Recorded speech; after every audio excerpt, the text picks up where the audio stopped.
ये मास पे डिपेंड नहीं करेगा। अगर मान लो कोई तुम्हारे पास स्टोन का मास बहुत ज्यादा है, किसी स्टोन का मास कम है, दोनों को एक साथ ड्रॉप करेंगे, दोनों अर्थ सरफेस पे एक ही साथ आएगा अगर सेम हाइट से ड्रॉप किए हैं तो।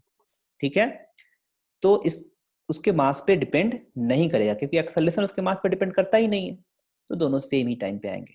क्लियर है? चल, does not depend on mass of stone, therefore all stone, इसमें लिख लेना ये point, therefore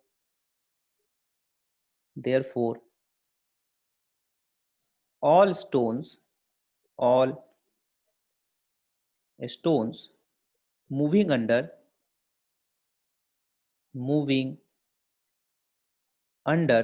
gravity will have the same acceleration, will have the same acceleration when it is close to earth, when it is close to earth। अगर अर्थ से बहुत दूर होगा तब तो हम ये निगलेक्ट नहीं कर सकते ना, R is greater than H कर दिए थे हम लोग। अगर अर्थ से बहुत दूर होगा तो एच भी बहुत ज्यादा हो जाएगा, तब तो हम ये कांस्टेंट ये 9.8 नहीं ले सकते हैं अगर अर्थ सरफेस से हम बहुत दूर चले जाए। बात समझ में आया? तब तो निगलेक्ट नहीं कर सकते ना। आर प्लस एच को हम लोग फिर क्या लिख सकते हैं कि ज्यादा हो जाएगा एच को, एच अगर आर लिख दे हम तो गलत हो जाएगा हमारा। यस और नो? अगर 1 करोड़ रुपया तुम्हारे पास, उसमें 50 लाख रुपया अगर ऐड करना, उसमें 50 लाख, इसको कोई 1 करोड़ ही लिख देता है, तब तो गड़बड़ हो गया ना। कोई छोड़ेगा क्या 50 लाख? नहीं छोड़ेगा। यस और नो? तो इसके कंपेरिजन में जब नेग्लेक्ट बहुत नेग्लेजेबल होगा तब तो हम लोग छोड़ देंगे, मान जाएंगे चलो ठीक है 1 पैसा 2 पैसा क्या हिसाब करें, 1 करोड़ लाओ तुम, ठीक है, तब हम नेग्लेक्ट कर देंगे। लेकिन अगर तुम्हारा अमाउंट बहुत ज्यादा होगा, जो अमाउंट तुम ले रहे हो उससे ज्यादा हो गया, तब तो तुम नेग्लेक्ट नहीं करोगे। ठीक है, जैसे कोई एक बच्चा है 2 रुपया अपने पेरेंट से मांगता है, उसका पेरेंट अगर 1 रुपया कम कर दे 2 में से तो उसके लिए बहुत कम हो जाता है क्या? है ना? किसी का इकोनॉमी बहुत ज्यादा है, वो उसको तुम 1 रुपया दो या ना दो, फर्क पड़ता है क्या उसको? नहीं फर्क पड़ता है। तो जो बहुत स्मॉल क्वांटिटी है उसमें स्मॉल क्वांटिटी को ऐड या सब्ट्रैक्ट करोगे तुम तो फर्क पड़ जाएगा, लेकिन बहुत ही लार्ज क्वांटिटी में स्मॉल क्वांटिटी को ऐड या सब्ट्रैक्ट करोगे तो फर्क नहीं पड़ेगा, उसको लार्ज क्वांटिटी ही लिख सकते हो तुम। ठीक है, चलो। Yes sir. तो ये हो गया हमारा, क्लोज टू अर्थ होगा तब ये 9.8 होगा, अदरवाइज नहीं होगा। एक सेकेंड वेट करना।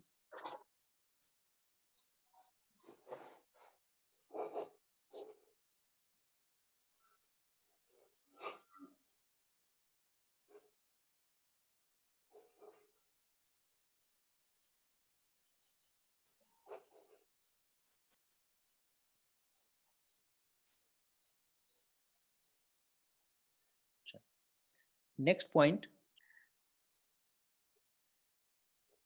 The direction of acceleration is always, direction क्या होगा? हमेशा सेंटर की तरफ फोर्स जिधर लगेगा उधर डायरेक्शन होगा, जिस डायरेक्शन में फोर्स लगेगा उसी डायरेक्शन में एक्सेलरेशन होगा। यस और नो? है ना? क्योंकि उसने क्या लिखा था, F is equal to ma। ठीक है, और मैंने वेक्टर में बताया था तुम लोगों को कि ये क्या है, ये कांस्टेंट से मल्टीप्लाई कर रहे हैं एक्सेलरेशन में, तो जो फोर्स का डायरेक्शन होगा डायरेक्शन सेम रहेगा, बस क्वांटिटी डिफरेंट हो जाता है, एक्सेलरेशन डायरेक्शन सेम रहेगा, स्केलर से मल्टीप्लाई करेंगे हम लोग तो। यस और नो? तो फोर्स का डायरेक्शन सेंटर की तरफ था, तो एक्सेलरेशन का डायरेक्शन किधर रहेगा? सेंटर की तरफ ही रहेगा। तो इसमें लिख लेना the direction of acceleration, the direction of acceleration, the direction of acceleration is always towards, is always towards the center of earth, the center of earth, the center of earth. Next point, the direction of G does not depend on the direction of motion. The direction of G does not depend on the direction of on the direction of motion. इसका क्या कहने का मतलब है कि ये बोल रहा है कि डायरेक्शन ऑफ फोर्स तो हमेशा सेंटर की तरफ ही लगाएगा। यस और नो? मान लो अर्थ ऐसे है, सेंटर इसका यहाँ है, तो फोर्स तो इधर ही लगाएगा ये हमेशा। यस और नो? फोर्स इधर ही लगाएगा ये। तुम किसी पार्टिकल को अगर इधर की तरफ फेंक दोगे तो ऐसा तो नहीं है कि फोर्स इधर लगाना बंद कर देगा। ये फोर्स किधर लगाएगा? हमेशा सेंटर की तरफ ही लगाएगा, है ना? चाहे पार्टिकल तुम फेंको, इधर फेंक दो, पार्टिकल अगर यहाँ पे आ गया, इधर मूव कर रहा है, तब भी ये फोर्स किधर लगाएगा? सेंटर की तरफ ही लगाएगा। क्योंकि फोर्स जब सेंटर की तरफ लगाएगा तो जी भी क्या होगा? हमेशा सेंटर की तरफ ही होगा, चाहे कुछ भी डायरेक्शन हो इसका। ठीक है? अगर कोई आदमी लिफ्ट में बैठा हुआ है तो लिफ्ट में एक पत्थर लेके बैठा हुआ है, ठीक है? तो जो लिफ्ट का एक्सेलरेशन है, ठीक है, वही उस पत्थर का एक्सेलरेशन होगा। नेट एक्सेलरेशन पत्थर का वही होगा जो लिफ्ट का एक्सेलरेशन है। लेकिन जैसे उस लिफ्ट से पत्थर को बाहर फेंकेगा, उसका एक्सेलरेशन कितना हो जाएगा? उसके बाद वो ग्रेविटी के अंडर चलना स्टार्ट करेगा। उसके ऊपर सिर्फ और सिर्फ एक ही फोर्स लगेगा जो कि ग्रेविटी लगा रहा है। तो सिर्फ और सिर्फ एक ही फोर्स होगा जो ग्रेविटी लगा रहा है, तो उसका एक्सेलरेशन क्या हो जाएगा? जी हो जाएगा। और डायरेक्शन क्या होगा? सेंटर टुवर्ड्स, मतलब अर्थ के सेंटर की तरफ उसका डायरेक्शन हो जाएगा। ठीक है? तो जैसे ही किसी दूसरे बॉडी से डी अटैच्ड होगा वो, उसका एक्सेलरेशन ग्रेविटी के अंडर हो जाएगा। ठीक है? जैसे लिफ्ट में था वो, तो लिफ्ट का जो एक्सेलरेशन है वही एक्सेलरेशन होगा उसका, नेट एक्सेलरेशन। लिफ्ट से तुमने बाहर फेंक दिया तो उसका ड्राइविंग फोर्स ग्रेविटी हो गया, ग्रेविटी के अंडर अब वो आ गया, और उसका एक्सेलरेशन ग्रेविटी के एक्सेलरेशन की वजह से ही, मतलब ग्रेविटी की वजह से ही एक्सेलरेशन होगा सिर्फ। और वो एक्सेलरेशन क्या होता है? जी होता है। और वो किधर लगता है? अर्थ के सेंटर की तरफ लगता है। क्लियर है? चलो yes sir. Next, the direction of G does not depend on the direction of motion of the stone. यहां तक नोट हो गया? हो गया कि नोट यहां तक? तुम लोग से ऑब्जेक्ट, ये पॉइंट मैं इतना इसलिए लिखवा रहा हूँ क्योंकि इसी में कंफ्यूज कर देते हैं लोग, इतना लोग नहीं जानते हैं। तो जो मैंने अभी तुम लोग क्वेश्चन बताया कि जैसे ही पत्थर को बाहर फेंकते हैं तो पूछता है एक्सेलरेशन बताओ, इसका एक्सेलरेशन किसके बराबर होगा? इसका एक्सेलरेशन लिफ्ट के बराबर होगा। किसका एक्सेलरेशन? लिफ्ट के एक्सेलरेशन प्लस ग्रेविटी के एक्सेलरेशन के बराबर होगा। किसका एक्सेलरेशन? लिफ्ट के एक्सेलरेशन माइनस ग्रेविटी के एक्सेलरेशन के बराबर होगा। तो क्या बोलोगे? जैसे ही पत्थर बाहर आया लिफ्ट से तो किसके अंदर चलने लगा? ग्रेविटी के अंदर चलेगा वो। उसका सिर्फ और सिर्फ जो ग्रेविटी के एक्सेलरेशन होगा वही होगा, और that is ji.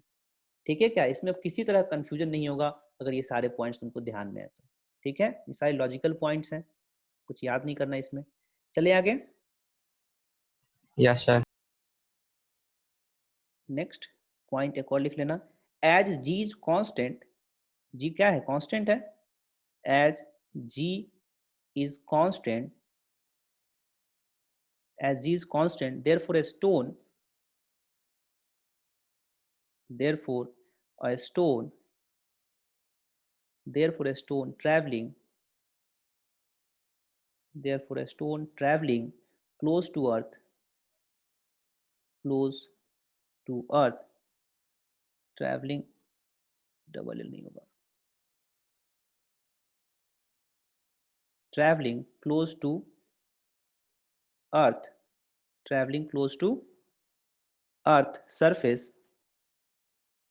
close to earth surface, can be treated by, can be treated, can be treated by the equation, the equation 1, 2 and 3 derived earlier, derived earlier, that is क्या था equation 1? v is equal to u plus at, x is equal to ut plus half at square and v square is equal to u square plus 2ax। ठीक है? मैंने बताया था कि acceleration अगर constant हो गया तो x और t में पैराबोलिक रिलेशन होगा, क्या क्वाड्रेटिक रिलेशन होगा, है ना? मैक्सिमम रूट क्या हो सकते हैं? 2 ही हो सकते हैं, ऐसा बताया था क्या? जब एक्सेलरेशन कांस्टेंट हो गया तो मैक्सिमम रूट्स जो हो सकते हैं वो कितने हो सकते हैं? 2 हो सकते हैं, है ना? 2 से ज्यादा नहीं हो सकता। अल्फा और बीटा 2 मैक्सिमम रूट हो सकते हैं। यानी कि x और टाइम में क्वाड्रेटिक रिलेशन होगा, और x और टाइम में क्वाड्रेटिक रिलेशन होगा तो v में क्या हो जाएगा? लीनियर रिलेशन हो जाएगा टाइम के साथ। ठीक है, इसको डिफरेंशिएट करेंगे तो हमारा v आएगा, इसको डिफरेंशिएट करके देखो, dx by dt करेंगे हम लोग तो क्या आ गया, ये v आ गया, एंड दिस इज ut, इसको डिफरेंशिएट करें तो u हो जाएगा, और half A T square a constant है तो 1/2 इंटू a इंटू 2t, ठीक है, तो क्या हो गया u plus A T, p is equal to U plus A T. तो ये इक्वेशन तुम यूज करोगे जब कांस्टेंट एक्सेलरेशन होगा, और ग्रेविटी के अंडर एक्सेलरेशन क्या है, कांस्टेंट ही है, तो हम ये सारे इक्वेशंस को यूज कर सकते हैं, ठीक है। और मोशन कैसा होना चाहिए, स्ट्रेट लाइन मोशन होना चाहिए। अगर पत्थर को तुमने डायरेक्टली अपवर्ड फेंका है या डायरेक्टली डाउनवर्ड फेंका है, ठीक है, तब हम ये इक्वेशंस को यूज कर सकते हैं साइन को ध्यान में रखते हुए, ठीक है। अब साइन को कैसे ध्यान में रखेंगे उसको भी देख लेते हैं, ठीक है। यहाँ तक पहले नोट कर लेना। सर हाँ बोलो। 1 2 and 3 डिराइव, फिर क्या लिखा है? डिराइव्ड अर्लियर, हम लोग ने पहले डिराइव किया था ना इसको, अर्लियर। अर्लियर, हाँ सर। ठीक है।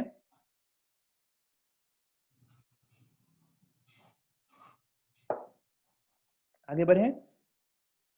Yes sir.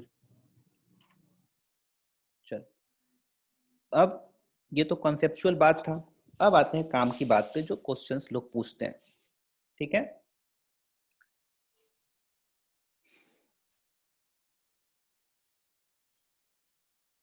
ये मेरा अर्थ सरफेस है मान लो, ठीक है, ब्लू सरफेस है मेरा,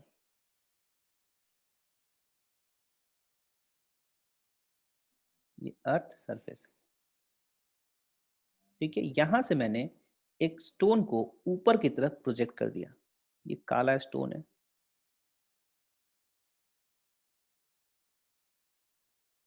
ठीक है, इसको मैंने ऊपर की तरफ प्रोजेक्ट कर दिया। किसी एक डायरेक्शन को तुमको पॉजिटिव दिखाना होगा तो उसका अपोजिट वाला डायरेक्शन क्या हो जाएगा, निगेटिव हो जाएगा, ठीक है। तुम्हारा मन है ये कि किसको तुम पॉजिटिव लेते हो, किसको तुम निगेटिव लेते हो, ये तुम्हारे ऊपर डिपेंड करता है। लेकिन जनरली हम लोग क्या करते हैं, जिस डायरेक्शन में डिस्प्लेसमेंट होता है उसी डायरेक्शन को हम लोग पॉजिटिव लेते हैं। इस बात को ध्यान में रखोगे तो ज्यादा कंफ्यूजन नहीं होगा, कुछ भी लोगे तो कहीं पे कंफ्यूज कर सकते हो। इसलिए एक चीज ध्यान में रखेंगे, इसी चीज पे प्रैक्टिस करेंगे तो हमारा दिमाग क्या होगा, मतलब क्वेश्चन को आसान कर सकते हो। बट तुम डायरेक्शन कुछ भी ले सकते हो जो भी मन में है तुम्हारे, ठीक है। तो हम लोग क्या लेंगे आपसे, जो जिस डायरेक्शन में डिस्प्लेसमेंट होगा उसी डायरेक्शन को क्या लेंगे, हम पॉजिटिव लेंगे, क्योंकि डिस्प्लेसमेंट के बारे में हम लोग को अच्छे से पता है, ठीक है। डिस्प्लेसमेंट से ही स्टार्ट किए हैं, तो जिस डिस्प्लेसमेंट को हम प्रायोरिटी दे देंगे, जिस डायरेक्शन में डिस्प्लेसमेंट होगा उसी को हम लोग क्या करेंगे, पॉजिटिव ले लेंगे। क्लियर है। तो सबसे पहले तुमको यस सर। डिसाइड करना पड़ेगा। तो मैंने अगर इस डायरेक्शन में फेंका है पत्थर को तो डिस्प्लेसमेंट ऊपर ही होगा, यस और नो। इसका इनिशियल वेलोसिटी सपोज u है। अब ये पत्थर ऊपर की तरफ जाएगा, कुछ टाइम के बाद मान लो ये काला पत्थर यहाँ आ गया, ठीक है, ये यहाँ पे आ गया। ये कब था, ये t इज इक्वल टू 0 पे था क्या, u ये स्टोन है at t is equal to 0, stone, ठीक है। एंड ये क्या है, अर्थ सरफेस, अर्थ सरफेस, ये अर्थ सरफेस के आसपास ही होगा। अगर दूर कहीं होगा, अगर मून पे होगा तब फिर ऐसा नहीं करेंगे हम लोग, वहां का अलग जी होगा, ठीक है। अगर अर्थ सरफेस के आसपास होगा तभी 9.8 लेंगे हम लोग। अब ये मान लो ये इस पाथ पे जा रहा है, डायरेक्टली ऊपर जाएगा, ठीक है क्या। और इसको हम लोग वर्टिकल लाइन को बेसिकली हम लोग वाई एक्सिस मान लेते हैं, ठीक है। और हॉरिजॉन्टल को हम लोग एक्स एक्सिस लेते हैं, इसको वाई ले लेते हैं। इसी पाथ पे जा रहा है ऊपर, एट टाइम टी पे, एट टाइम टी पे ये पत्थर यहाँ आ गया और इसका वेलोसिटी ऊपर की तरफ मान लो कि v हो गया, ऊपर की तरफ v है मान लो, यहाँ पे वेलोसिटी ये u था, ये v है। और जो डिस्टेंस कवर किया है ये y डायरेक्शन में इस t टाइम में, इसको मैं y ले लेता हूँ, ठीक है। कितना डिस्टेंस ट्रेवल किया है, ये y डिस्टेंस ट्रेवल किया है y डायरेक्शन t टाइम में, ठीक है क्या। तो क्या मैं, अच्छा इसका एक्सेलरेशन किधर होगा, नीचे की तरफ क्या, यस और नो, नीचे, एक्सेलरेशन नीचे की तरफ होगा। एंड जी होगा एक्सेलरेशन, दैट इज 9.8 मीटर पर सेकेंड स्क्वायर। यहां तक किसी कोई कंफ्यूजन, कोई दिक्कत? No sir. नहीं नो है? सर। ठीक है, बस ये फिगर तुम लोगों को समझ में आ गया, सारे बात समझ में आ गया तुम लोगों को। यहां से अगर तुम ये इक्वेशन लगाना चाहो, v is equal to u plus A T, ये इक्वेशन लगाना चाह रहे हैं, तो हमने डिस्प्लेसमेंट की डायरेक्शन को मैं क्या लूंगा, पॉजिटिव। क्या डिस्प्लेसमेंट ऊपर हो रहा है, इस डायरेक्शन को मैं क्या ले लिया, पॉजिटिव। पॉजिटिव ले लिया, तो v को मैं क्या लूंगा, पॉजिटिव की निगेटिव। देखो तो जिस डायरेक्शन में डिस्प्लेसमेंट उसी डायरेक्शन में वेलोसिटी है क्या, फाइनल। यस हाँ, यस सर। इसको मैं पॉजिटिव साइन के लिखूंगा v।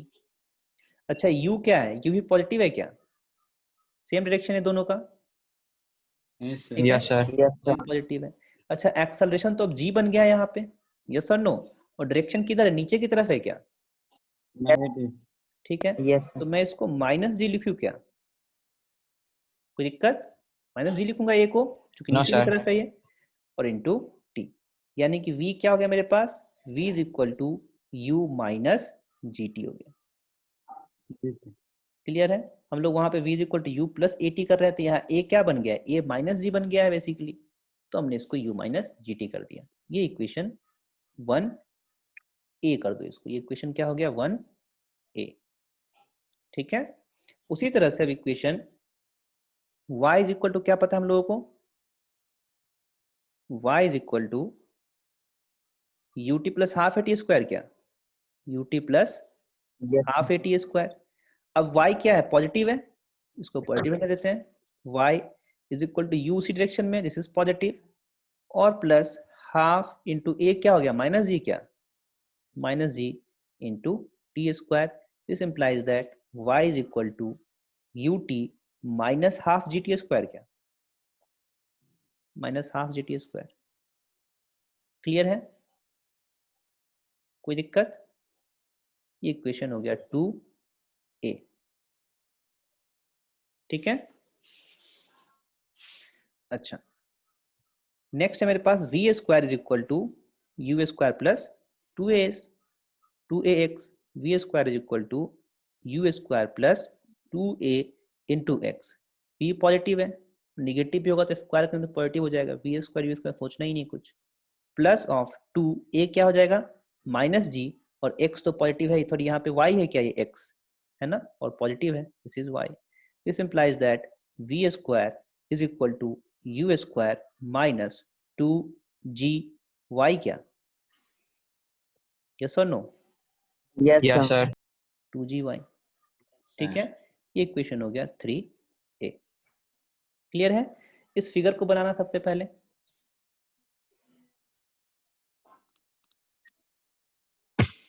सारा डिटेल के साथ बनाना, ठीक है।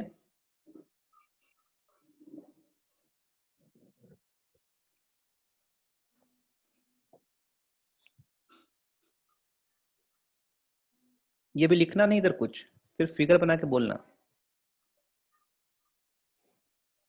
Done sir.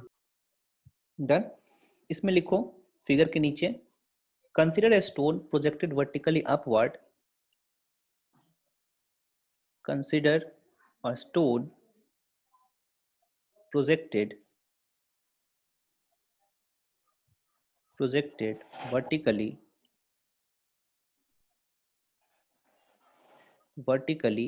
upward with initial velocity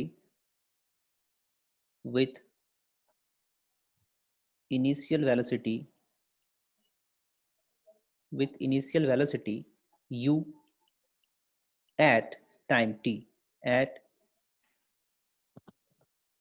time initial velocity u at time t, comma यहाँ देना, उसका लिखना at time t, the height of stone is y, the height of stone is y, t time पे कितना height था stone का, y था, and its velocity becomes v, and its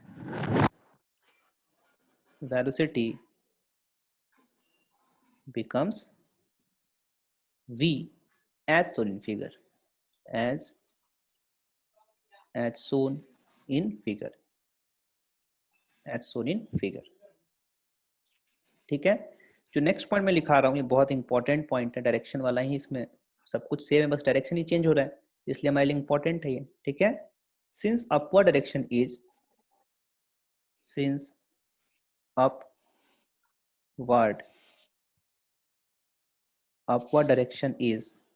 क्या है, positive, upward direction is positive, comma, therefore the acceleration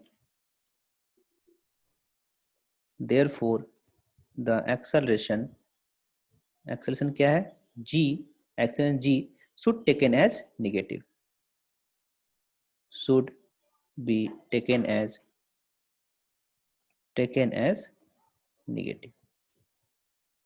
ठीक है, उसके बाद ये लिख लेना, उसके बाद यहां से लिखना फर्स्ट, सेकेंड एंड थर्ड.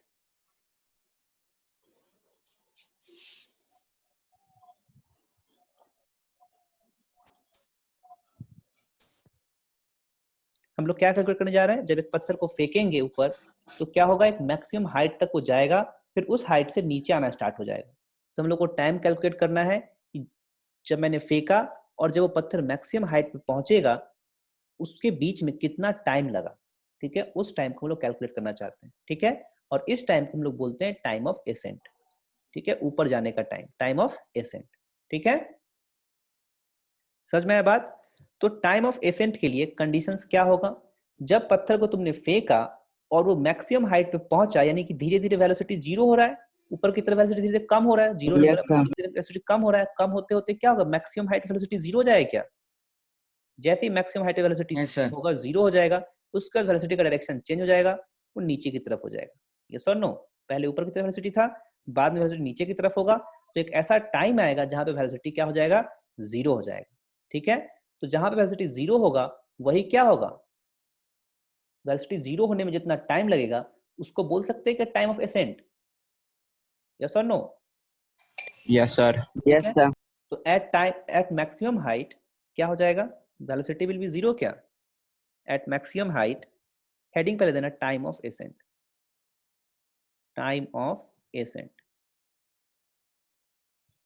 ठीक है, इसको मैं TA लिख रहा हूं.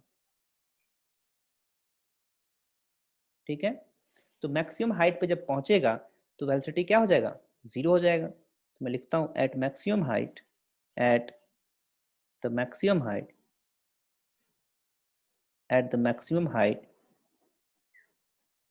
क्या हो जाएगा, velocity is equal to zero. And you know that v is equal to u minus gt. क्या, यस और नो, u माइनस gt. तो जब ये v जीरो होगा, कब जीरो होगा, एट टाइम ऑफ एसेंट पे, gta पे, है ना. TA टाइम के बाद क्या हो जाएगा, वेलोसिटी जीरो हो जाएगा. तो मैं ऐसा लिख सकता हूं, from here t is equal to what, t is equal to u by g. Clear है, कोई दिक्कत इसमें. सारे चीज के लिए हम लोग No, कंडीशंस sir. को ध्यान में रखना है. ठीक है, हम लोग फार्मूला नहीं याद करेंगे, ये फार्मूला टाइम ऑफ एसेंट लोग याद कर लेते हैं u बाई जी. हम लोग क्या याद करेंगे, फिजिकल सिचुएशंस जो हो रहे हैं, जिसके साथ जो स्टोन के साथ हो रहा है उसको हम लोग ध्यान में रखेंगे. ठीक है, मैक्सिमम हाइट पे स्टोन के साथ क्या होगा, वेलोसिटी जीरो हो जाएगा. तो मैंने क्या किया, वेलोसिटी को जीरो कर दिया. सिंपल इक्वेशन जो है तीनों, उसमें मैंने क्या किया, फर्स्ट वाले में v को जीरो रख दिया, उसके करस्पॉन्डिंग मैंने टाइम डाल दिया TA टाइम पे क्या, वेलोसिटी जीरो हो जाएगा, और वहां से TA निकाल लिया. And this is time of accent. क्या, ठीक है. Yes, sir. तो ये लिखने के बाद लिखना नीचे, the stone reaches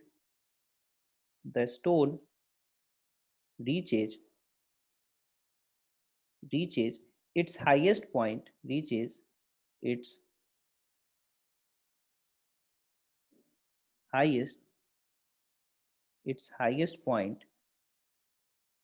highest point at time TA is equal to u by g. This is called time of ascent. This is called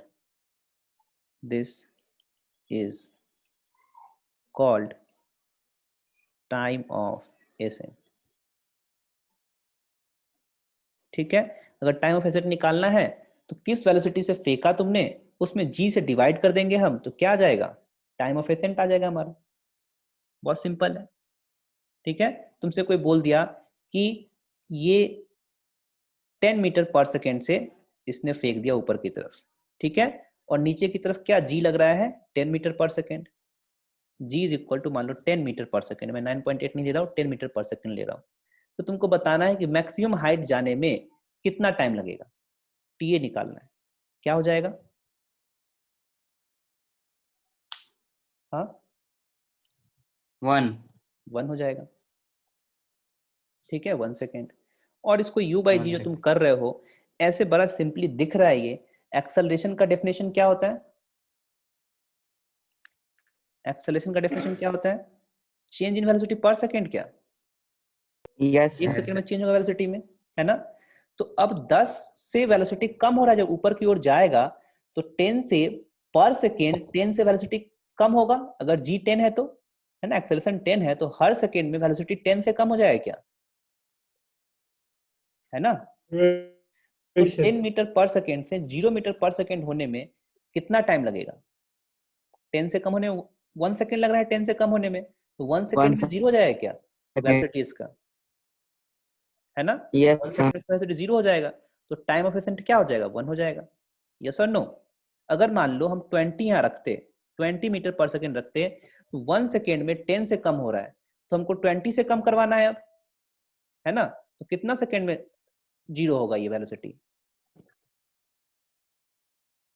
अगर मान लो 20 मीटर 2 पर सेकेंड। सेकेंड है, 2 2 सेकेंड में जीरो होगा second. वेलोसिटी, 1 सेकेंड बीतेगा तो 10 हो जाएगा, फिर 1 सेकेंड बीतेगा तो क्या हो जाएगा, जीरो हो जाएगा। तो वही टाइम क्या हो जाएगा हमारा, टाइम ऑफ एसेंट, ठीक है। इस फॉर्मूले में डालेंगे हम तो वही वैल्यू आएगा, 2 ही आएगा क्या, यस और नो। Yes, sir. बोलो, अगर यहाँ 50 हो जाता तब तुमसे पूछता कि टाइम ऑफ एसेंट बताओ, क्या हो जाता, 5 सेकेंड। 5 सेकेंड। 1 सेकेंड में कितना हो जाता, अगर 1 सेकेंड बाद पूछता वेलोसिटी तो क्या हो जाता, 40। 2 सेकेंड के बाद वेलोसिटी पूछता तो क्या हो जाता, 30 30। 3 सेकेंड के बाद 20। 20 4 सेकेंड के बाद 10। 5 10 सेकेंड के बाद 0। 0 पे ही क्या होगा, मैक्सिमम 0 हाइट पे पहुंचेगा, ठीक है। और यू बाई जी यही, ये यू बाई जी भी यही होगा, ठीक है क्या। तो ज्यादातर लोग ऐसे ही करते हैं फटाफट क्वेश्चन करने के लिए। अगर कांस्टेंट एक्सेलरेशन है तो हमारा काम बड़ा ही आसान हो जाता है। ये कब करेंगे, जब एक्सेलरेशन कांस्टेंट। एक्सेलरेशन कांस्टेंट का मतलब क्या है कि 1 सेकेंड में जितना से कम होगा 2 सेकेंड में उसके डबल से कम होगा, है ना। जब चीजें कांस्टेंट होती है तो हमारे लिए आसान हो जाता है क्वेश्चंस वगैरह, ठीक है, इससे फटाफट हो जाएगा, ठीक है क्या।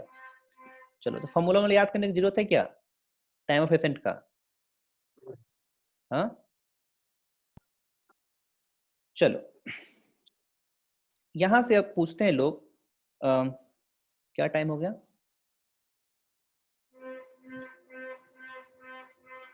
टाइम ऑफ एसेंट हो गया हमारा। अब मैक्सिमम हाइट निकाल लेते हैं हम लोग, ठीक है क्या, कि अब जिस हाइट पे पहुंचा है ये मैक्सिमम हाइट का v0 होगा, उसमें मैक्सिमम हाइट होगा, है ना। जहां पे v0 हो जाएगा वो हमारा मैक्सिमम हाइट हो जाएगा क्या, यस और नो। Yes, sir. तो हेडिंग दे लेना maximum height, maximum height, maximum height, इसको h मैक्स लिख रहा हूं, h मैक्स, ठीक है।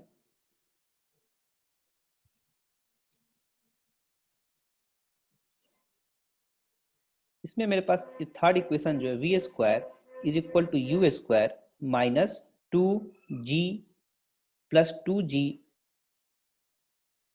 2ax, यही है मेरा इक्वेशन, प्लस 2ax, ठीक है। तो जब ये ग्रेविटी के अंडर होगा तो क्या हो जाएगा, V square is equal to you square minus of 2gy, क्या माइनस ऑफ 2gy, ऐसा लिखा था मैं, Yes, मिटा sir. देता हूँ, ठीक है, ऊपर वाले को। अब देखो ये ऐसा इक्वेशन है, अब h मैक्स निकालना है, तो तुमको पता है एट h मैक्स v क्या हो जाएगा, 0 क्या, यस और no. U square minus Yes, sir. 2g into H max, यहाँ लिख देता हूँ मैं। तो यहाँ से h मैक्स क्या आ गया, यहाँ से h max is equal to you square by 2g आ गया क्या, this is U square by 2g। Clear है, कोई दिक्कत, No, sir. No no sir. Sir. Next में हम लोग निकालते हैं time of flight. Time of flight का मतलब है कि पत्थर कितने देर तक हवा में रहा। ठीक है क्या, कितने देर तक पत्थर हवा में रहा, मतलब जब तूने पत्थर को फेंका तो जब तक ये वापस नहीं आ जाएगा तब तक हवा में ही रहेगा क्या ये, है ना। तो यहाँ से जाने जाने का टाइम और प्लस आने का टाइम, टोटल टाइम क्या हो जाएगा हमारा, टाइम ऑफ फ्लाइट हो जाएगा। ठीक है, तो लिखना time of flight, time of flight. Time of flight क्या हो जाएगा, इसको कैपिटल टी दिखाते हैं। ठीक है, टाइम ऑफ फ्लाइट कैसे निकालेंगे हम लोग, हमको पता है y is equal to u t plus half A T square, क्या यू टी माइनस हाफ जी टी स्क्वायर लिखो क्या, माइनस हाफ जी t square, first second equation. ठीक है, अच्छा जब यहाँ पे चला था तो y जीरो था क्या, यस सर। ठीक है, जब यहाँ वापस पहुंचा तो फिर से y जीरो हो गया क्या, है ना, फिर से y जीरो हो गया। Yes sir. Basically Yes, zero, y zero के करस्पॉन्डिंग हमको टाइम निकालना है, तो y को जीरो कर दिया। ठीक है, और u को मैंने लिख दिया t minus half of g capital T square.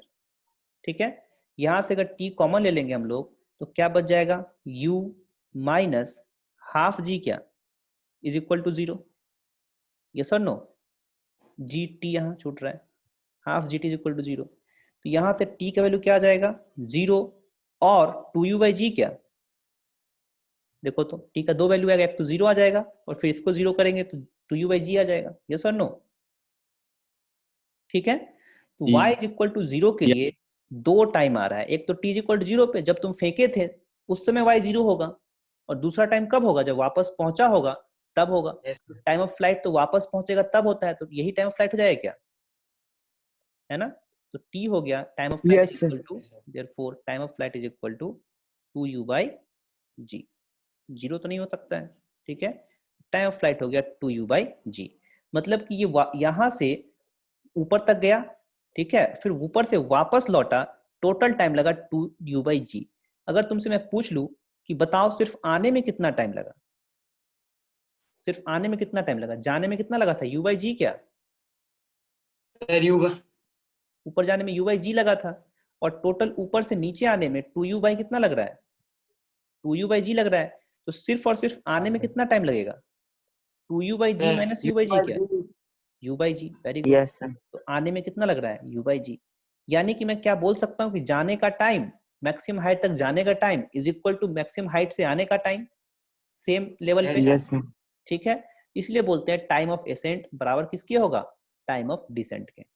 ठीक है, ऊपर जाने का टाइम बराबर होगा नीचे आने का टाइम, सेम लेवल पे। ऐसा नहीं कि अगर ये लेवल डिफरेंट कर दूं मैं तो जाने का टाइम आने का टाइम बराबर नहीं होगा, सेम लेवल पे होगा बराबर।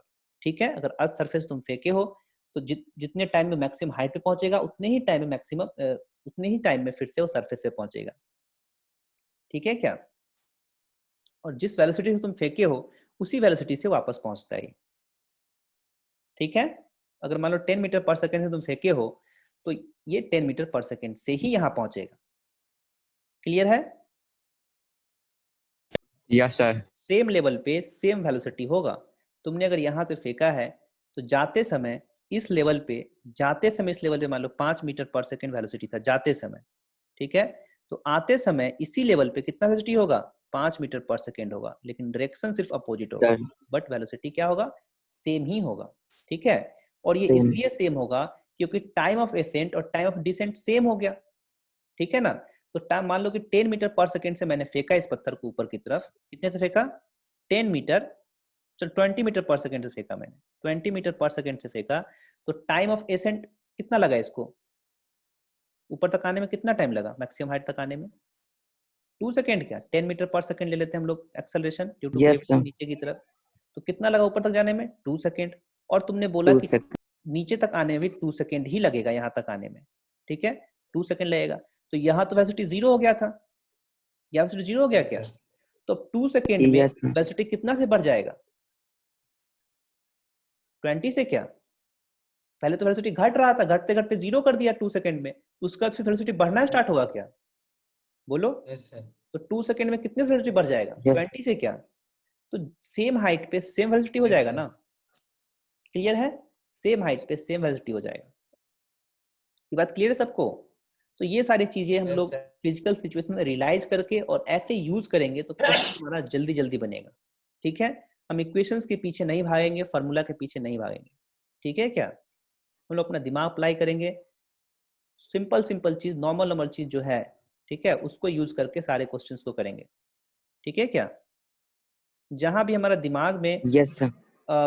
ऐसा लगेगा कि आलस लगेगा तुमको, आलसी लोग जो होते हैं ना बड़े स्मार्ट होते हैं, पता है क्या? आलसी लोग, जैसे देखो रिमोट आया, रिमोट में क्या है, टीवी जो बंद करने जाते होंगे पर आलस लगता होगा, है ना? तुम लोगों ने इन्वेंट ही कर लिया रिमोट और आलसी बन गए, है कि नहीं?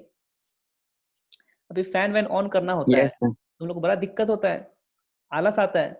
तो आलस ही बेसिकली रिसर्च को क्या करता है, रिसर्च बढ़ाता के लिए है। मोटिवेट करता है, आलस ही। ठीक है, चलो तो आज इतना ही रखते हैं हम लोग, नेक्स्ट क्लास में इसको ये नोट कर लिए तुम लोग ये, Yes, sir. Yes, sir.